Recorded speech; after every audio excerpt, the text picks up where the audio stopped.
What is Project 2025 and why are so many in the Black community afraid of it? Let's talk about it.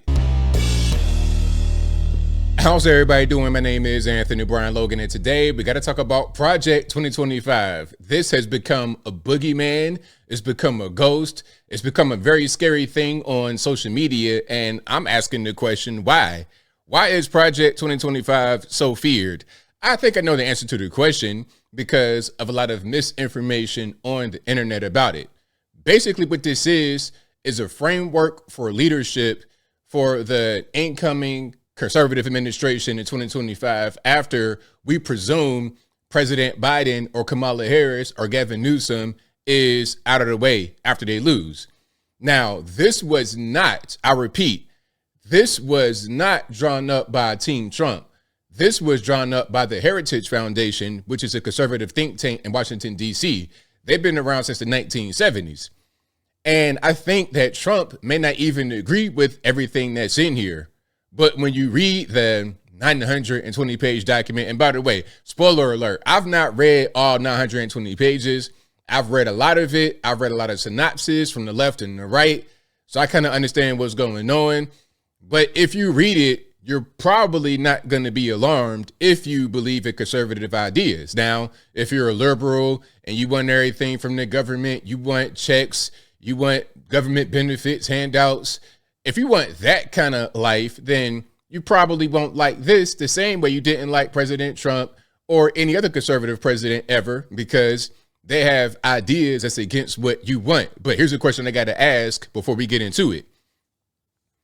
How were things for you in 2017, 18, 19 before the C-19 scamdemic in 2020? How were things for you under Trump?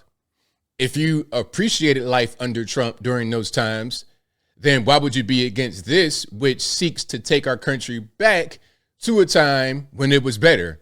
I don't understand. Now, let's get into a couple things here. I think people are really afraid because of misinformation on social media, like this video from TikTok. This is going to be Ayanna Pressley. I believe she's a House rep from Massachusetts, part of the squad. So let's hear what she says on it, and I'm going to kind of debunk what she says, maybe in interrupting her.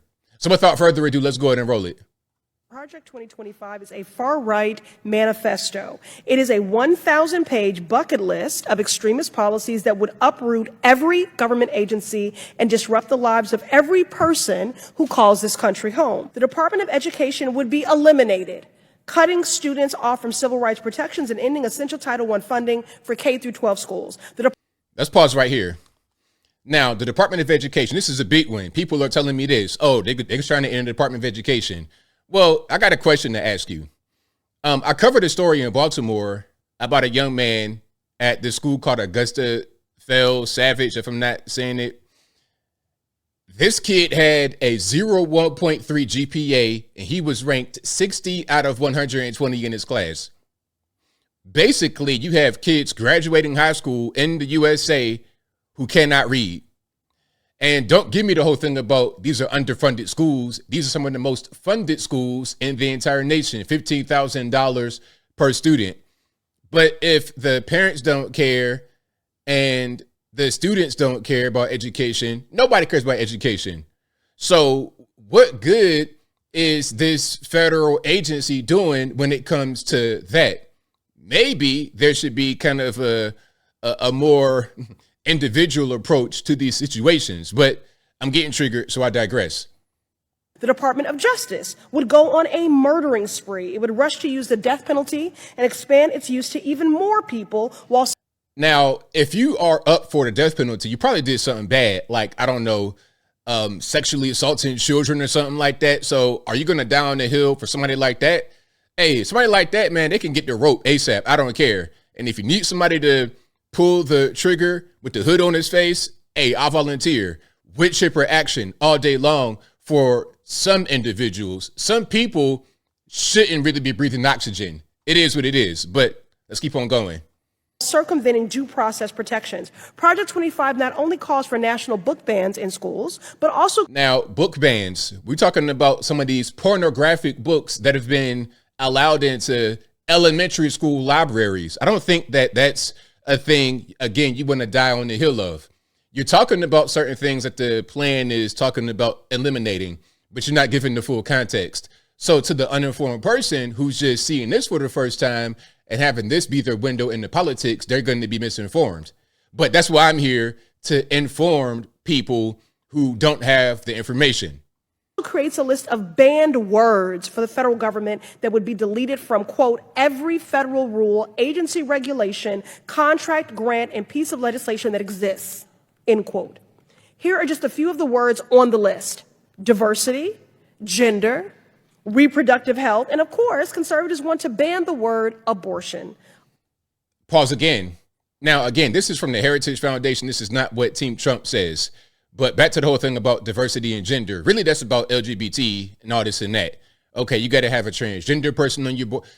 That's kind of where that goes. And then to the whole thing about abortion. Trump came out and said that he supports abortion in certain instances, sexual assault, life of the mother, and incest. So he's not a hardline abortion person. But there should be some restrictions, because they were talking about it in Virginia, and Trump mentioned it during the debate. Ralph Northam, the former governor of Virginia, was on videotape talking about, hey, you know what, we can have abortion up until the point of birth, and maybe even after birth. And Ralph Northam is a physician. So this is the kind of thing we're talking about, and that can't really be happening in this country. On that note, abortion care would be inaccessible and illegal no matter where you live. Now, we could have an entire hearing on how these policies would quite literally ruin and end lives. And I didn't even touch upon proposals for housing, climate change, worker protections, and more. Climate change is bogus. Climate change is bogus because, you know why I know it's bogus? The number one and number two polluters in the world, China and India, respectively, are not even included in climate change talks. All we do is just offshore pollution to them, and the carbon emission goes straight up into the same atmosphere. It's bogus. It's BS. It's a grift. If enacted, Project 2025 would destroy the federal government as we know it. Well, hey, you know what? Project 2025. I'm not really mad at destroying the federal government. The federal government sucks. It sucks. It's really bad. It's really corrupt. Okay, it's talking about the Department of Agriculture, Department of this, Department of that. These departments just consume resources for no reason. Now, here's another thing. This is Project 2025 right here. 920 pages. If you want to read it, it's right here. I'll link to it in the box. And if you're on IG, visit a link in the bio, go to the corresponding article on the website. It'll be right there, right on the website. All right. And again, this is from the Heritage Foundation. They've been around since the 1970s. Now, let's look at some of this right here. This is on Democracy Docket. I'm going to read some of this. Just briefly, it says the opening essay of the plan, written by Heritage Project President Kevin D. Roberts, succinctly summarizes the goal of Project 2025, a promise to make America a conservative nation. To do so, the next presidential administration should focus on 4 broad fronts that will decide America's future. These 4 fronts include, number 1, restore the family as the centerpiece of American life and protect our children. I don't see anything wrong with that.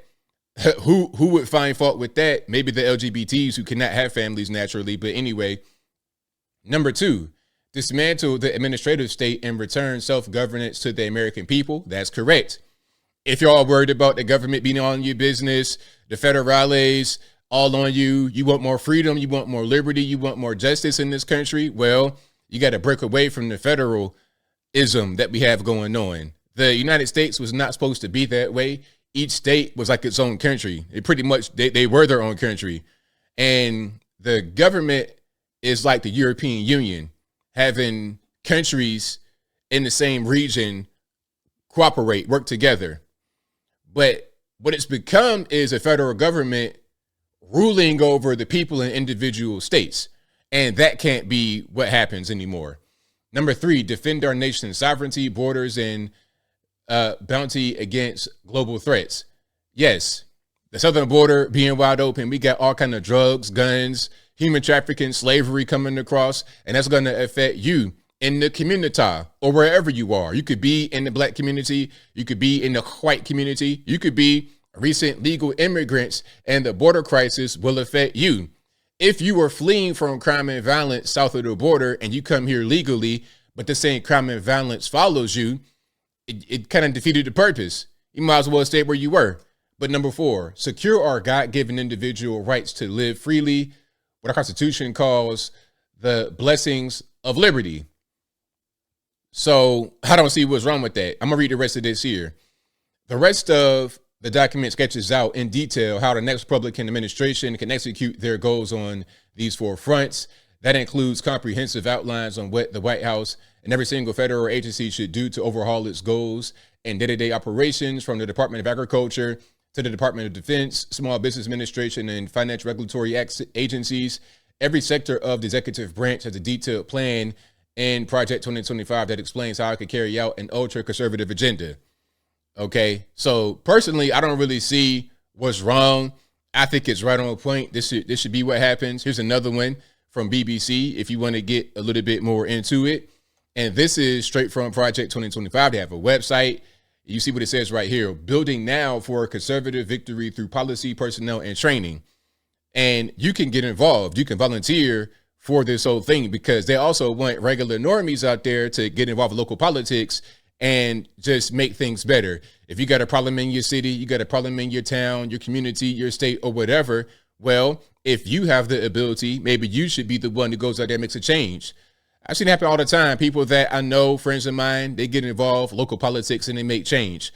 So this is not just for the feds. This is for you as well, which is why it's available for free. You could just download the plan and read it and take from it what you will. But as I close, I want to say this: shout out to the Heritage Foundation. Shout out to Project 2025. I don't see the problem. People are just seeing misinformation, like from Ayanna Pressley. They're seeing stuff like that, and then they say, oh, that's the reason why I don't want to vote for Trump. Really?